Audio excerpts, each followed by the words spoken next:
শাপলা প্রতীক নিয়ে সার্জিস আলমের ক্ষোভ, পাল্টা জবাব দিলেন এবার ইসি সচিব। এনসিপির শাপলা প্রতীক না পাওয়া নিয়ে সমালোচনা করছেন সার্জিস আলম। তিনি অভিযোগ করেন, যেদিন এনসিপি নিবন্ধনের জন্য আবেদন করে সেদিনই স্পষ্টভাবে জানানো হয় শাপলা প্রতীক চায়। তাহলে সেই প্রতীক তালিকায় যুক্ত করা কাদের দায়িত্ব ছিল?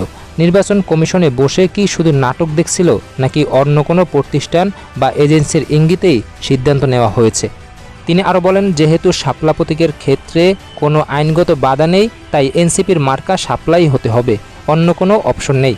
না হলে নির্বাচন কিভাবে হবে আর কে কিভাবে ক্ষমতায় গিয়ে সুবিধা ভোগ করার স্বপ্ন দেখে সেটা আমরাও দেখে নেব। এ বিষয়ে পাল্টা জবাব দিয়েছেন নির্বাচন কমিশন ইসি সচিব। তিনি বলেন, শাপলা প্রতীক কেন দেওয়া হচ্ছে না বা কেন দেওয়া যাচ্ছে না তার কারণ আমরা জানিয়ে দিয়েছি। আমাদের অনুমোদিত প্রতীক তালিকায় বর্তমানে 115টি প্রতীক আছে, এর মধ্যে শাপলা প্রতীক নেই। এজন্যই আমরা এনসিপিকে শাপলা প্রতীক দিতে পারছি না।